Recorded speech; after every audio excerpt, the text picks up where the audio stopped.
कि अल्लाह से डरो और किसी से नहीं डरो। ये तो अमित शाह से और ईडी और सब इनसे, मोदी जी से डरते हैं और आरएसएस से डरते हैं। लालच मत रखो कोई, ये भी कहते हैं वो। ये पैसों के चक्कर में तो किसी भी हद तक जा सकते हैं। झूठ ना बोलो, ये भी इस्लाम धर्म सिखाता है। तो इनसे बड़ा झूठा कोई हो ही नहीं सकता। महमूद मदनी साहब अमित शाह से जाके मिलते हैं, उसके 2 दिन बाद ही चोरी छुपे मिलते हैं, मगर एक जर्नलिस्ट ने उसे एक्सपोज कर दिया। उसके 2-3 दिन बाद से आप देख रहे हैं कि मस्जिद मज़ार गिराए जा रहे हैं और ये आरएसएस के एजेंडे पे काम कर रहे हैं। पूरे देश में मदरसों का जो सर्वे इन्होंने वेलकम किया ना कि आओ मदरसों में सर्वे करो। अस्सलाम वालेकुम दोस्तों, मैं हूं शारिफ खान। आज हमारे साथ सुप्रीम कोर्ट के वरिष्ठ वकील हैं महमूद पराचा साहब। इन्होंने ये आरोप लगाए हैं इस्लामिक धर्म गुरुओं के ऊपर, जैसे अरशद मदनी हुए, महमूद मदनी हुए और बहुत सारे लोगों के ऊपर, कि वो आरएसएस के लिए काम कर रहे हैं। जिस तरह से भारत के कई राज्यों के अंदर मस्जिद और मदरसों को डेमोलिश किया गया, शहीद किया गया, उन पर महमूद मदनी हो या अरशद मदनी हो, उन्होंने कोई आवाज नहीं उठाई। इनका यह भी कहना है कि दिल्ली के निजामुद्दीन मजार पर जब बिल्डोजर चलाया गया उसके बाहरी साइड में, तब भी वहां के जो वक्फ बोर्ड के चेयरमैन थे वहां पर खड़े हुए थे अपनी पूरी कमेटी के साथ में और सामने खड़े होकर के उस चीज को डेमोलिश करा रहे थे। ऐसी बहुत सी चीजें हैं जहां पर पहले महमूद मदनी और अरशद मदनी के ऐसे बयान आ चुके हैं जो आरएसएस से मेल खाते हैं। दोस्तों, बात ये नहीं है कि महमूद मदनी या अरशद मदनी इस्लाम धर्म के गुरु के तौर पर माने जाते हैं। इस्लामिक की हिस्ट्री रही है कि ऐसे बहुत बार ऐसा हुआ है जो अपने कुनबे के अंदर इस्लामिक लोगों के अंदर गद्दार पैदा हो जाते हैं।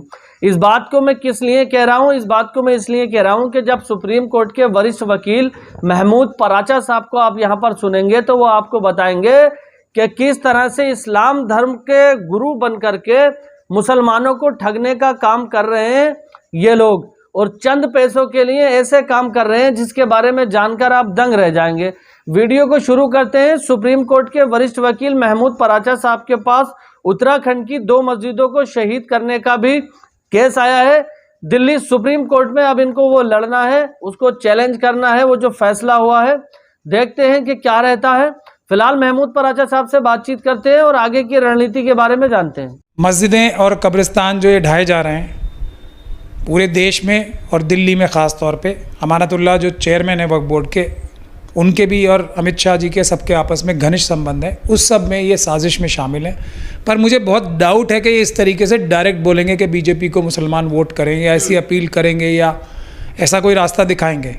पर हैं तो ये आरएसएस के एजेंट ही। इनका जो भी व्यक्तित्व होगा या जो भी ये कोई बयान देंगे या कोई भी चीज़ करेंगे तो उसका फैसला अमित शाह जी करते हैं और नागपुर में बैठे इनके जो प्रिंसिपल्स हैं, जिनके ये दलाल हैं, वही करते हैं। तो हो सकता है अब कोई नई स्ट्रेटजी आरएसएस बना रही हो। जिन हितैषी नहीं है वो दुश्मन है सबसे बड़े। वो जो बात कहते हैं, जो वो और दूसरे लोग भी जो धर्म के बारे में, इस्लाम धर्म के बारे में कहते हैं कि अल्लाह से डरो और किसी से नहीं डरो। ये तो अमित शाह से और ईडी और सब इनसे, मोदी जी से डरते हैं और आरएसएस से डरते हैं। लालच मत रखो कोई, ये भी कहते हैं वो। ये पैसों के चक्कर में तो किसी भी हद तक जा सकते हैं। झूठ ना बोलो, ये भी इस्लाम धर्म सिखाता है।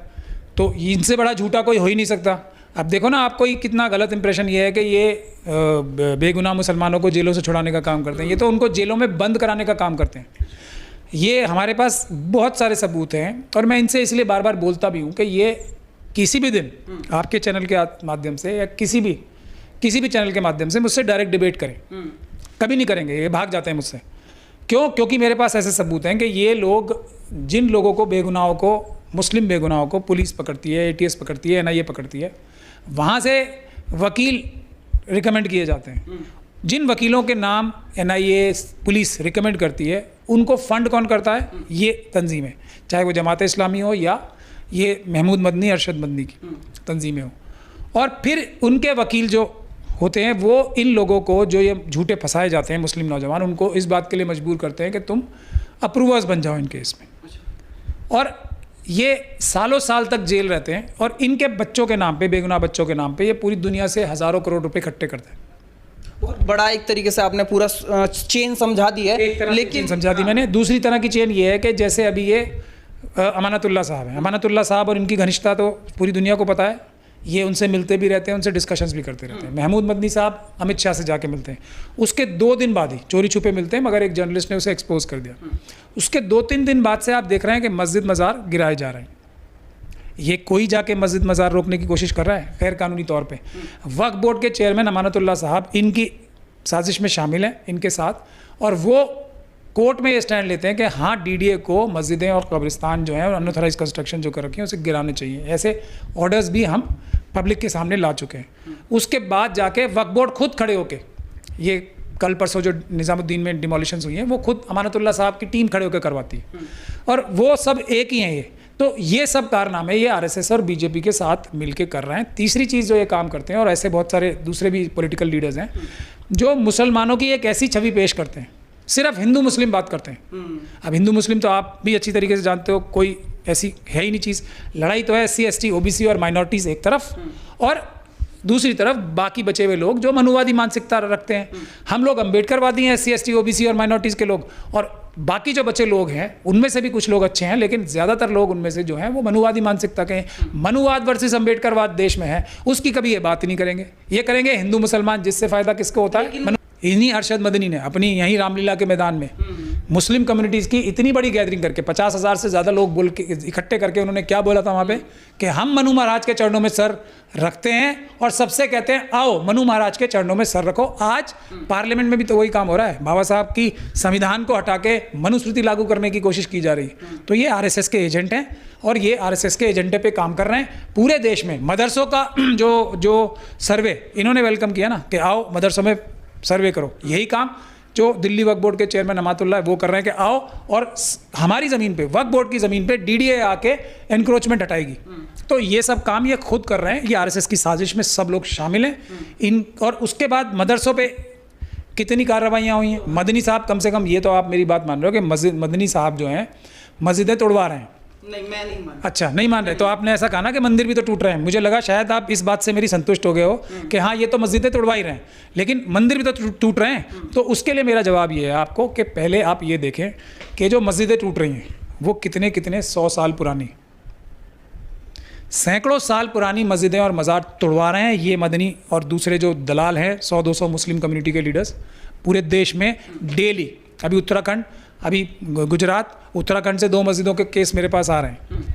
तो इन लोगों को रात को नींद कैसे आती है मुझे यही समझ। जहाँ मंदिरों की बात है, उन मंदिरों की जो तोड़े जा रहे हैं उनकी कंस्ट्रक्शन की डेट क्या है, ये बहुत बड़ा बुनियादी फ़र्क है। जो रोड पे इंक्रोचमेंट करके मंदिर अभी अभी रिसेंटली बनाए गए, वो अगर गुजरात में या दूसरे प्रदेशों में कुछ जगह तोड़े गए, तो आपसे मैं गुजारिश करूँगा, आप एक जर्नलिस्ट हैं, जिम्मेदार जर्नलिस्ट हैं, जाएँ और कल देश में दिल्ली में सर्वे करें। यहीं से भैरव मंदिर से शुरू करें, कब कंस्ट्रक्शन हुई थी और कब क्या कितने बड़े बड़े गेट बने।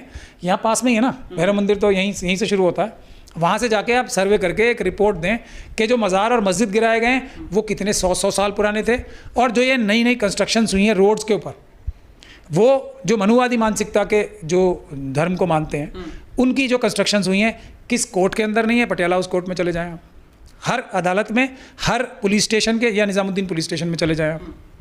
मैं आपसे ये कह रहा हूँ, ये पुलिस स्टेशन के अंदर कंस्ट्रक्शन मंदिर की हो रही है, ये कब की हुई है, और जो निज़ामुद्दीन स्टेशन पुलिस स्टेशन के बाहर जो मज़ार गिराया गया है वो 750 साल पुराना का।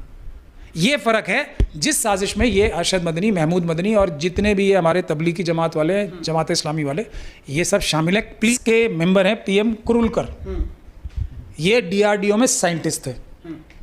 ये ISI पाकिस्तान को जो APJ अब्दुल कलाम साहब ने जो देश के लिए जो मिसाइल टेक्नोलॉजी ईजाद की थी, ये उनके साथ कितने सालों से उनकी सारी बातें सीख के पाकिस्तान और चाइना को बेच आए हैं। अभी RSS के मेंबर हैं ये, और इन्हीं वीर सावरकर के बहुत बड़े भक्त थे उसी तरीके से। और हिंदू राष्ट्र को बनाने के लिए, क्योंकि RSS के मेंबर हैं, ऑब्वियसली पूरी ताकत लगा ही रहे थे ये भी।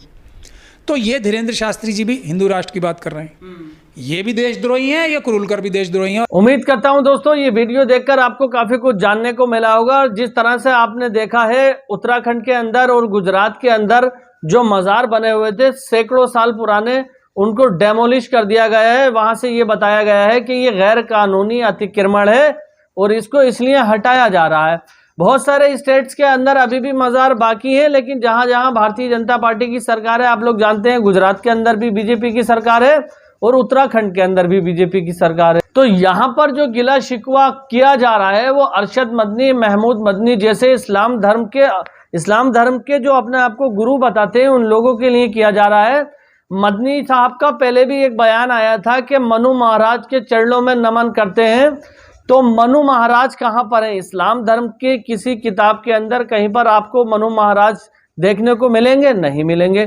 तो फिर महमूद मदनी ने, अरशद मदनी ने ये सारे चीज़ें क्यों कही? और साथ ही साथ जिस तरह से मस्जिद और मदरसों को डेमोलिश का काम चल रहा है उसके विरोध में अब तक एक बात भी क्यों नहीं कही? ऐसा आरोप था सुप्रीम कोर्ट के वकील महमूद पराचा साहब का। फिलहाल इनकी बातों में कितना दम है आप कमेंट करके ज़रूर बताएं। बाकी इंशाल्लाह फिर मिलूंगा इसी तरह की एक नई वीडियो के साथ। तब तक अपने भाई को इजाज़त दीजिए। खुदा हाफिज़। जय हिंद, जय भारत।